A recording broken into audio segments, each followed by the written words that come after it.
Bonjour à toutes et tous. Vous êtes nombreux à me demander de vous synthétiser, de vous résumer les 3 ans de travail que j'ai pu mener dans le cadre d'une thèse sur le management de la complexité, travaux que j'ai présentés le 13 septembre dernier. Tenter de faire ça en moins de 3 minutes est un véritable challenge, mais je vais essayer de le relever.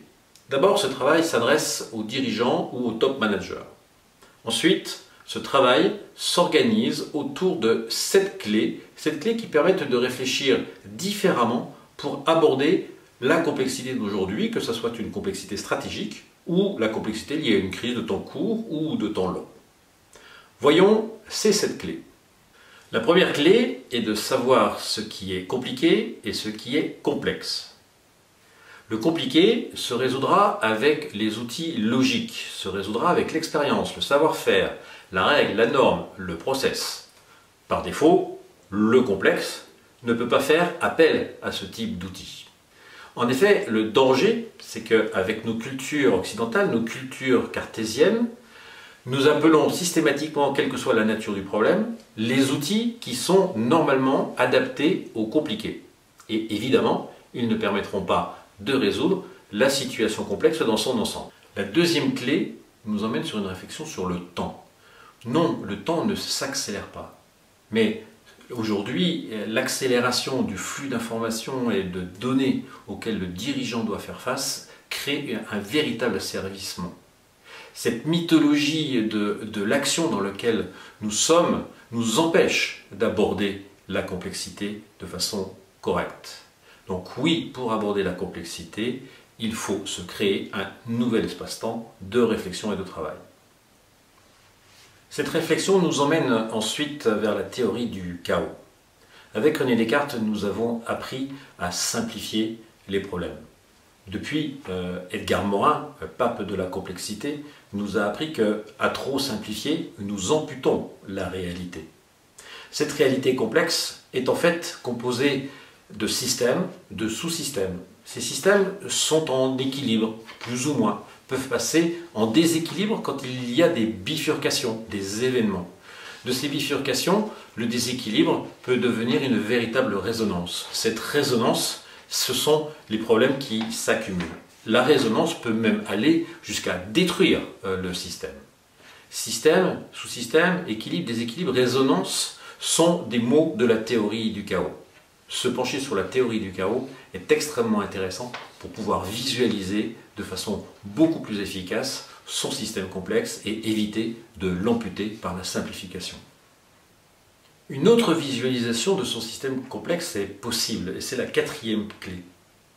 La complexité qui défie le dirigeant est faite de tensions. Ces tensions, et c'est également Edgar Morin qui nous l'explique, sont liées à de l'incertitude, sont liées à des contradictions, sont liées à du désordre.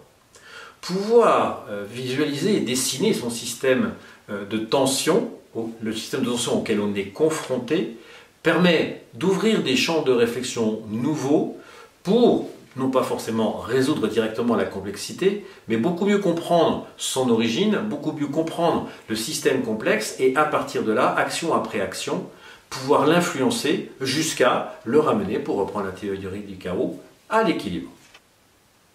Le dirigeant a une grande amie dans sa solitude, c'est son intuition. Or, au cours des 10-15 dernières années, les chercheurs, en particulier en neurosciences, nous ont beaucoup appris sur le fonctionnement de l'intuition. Les travaux que je propose permettent d'identifier les moments où l'intuition est une véritable alliée et les moments où l'intuition, oui, peut être un véritable danger et provoquer des erreurs ou des fautes dans la gestion de la complexité. La 6e clé que je propose dans ce management de la complexité est un travail sur les biais cognitifs.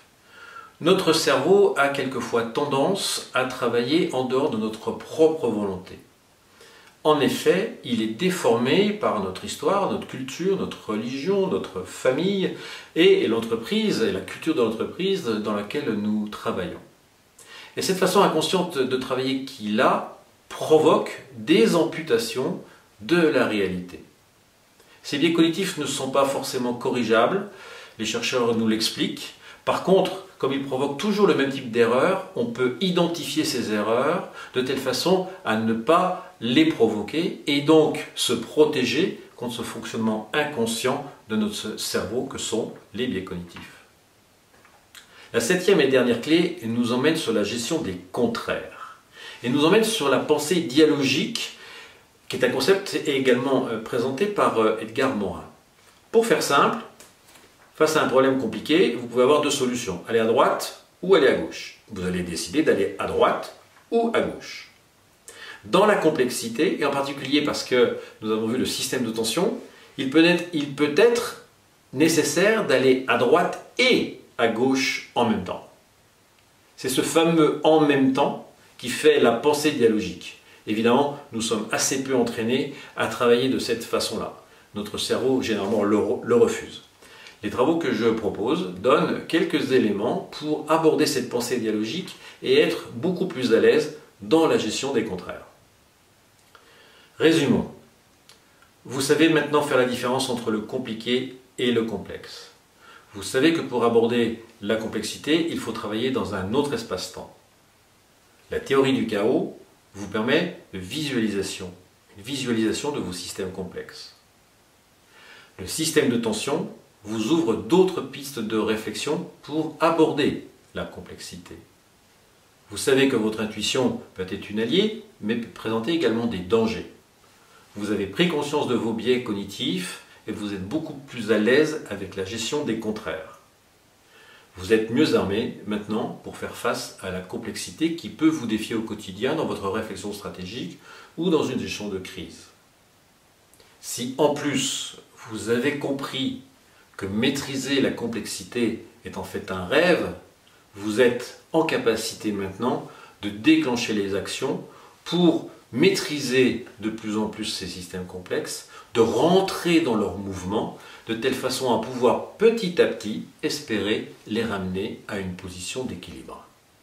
C'est tout le mal que je vous souhaite. Bienvenue en complexité.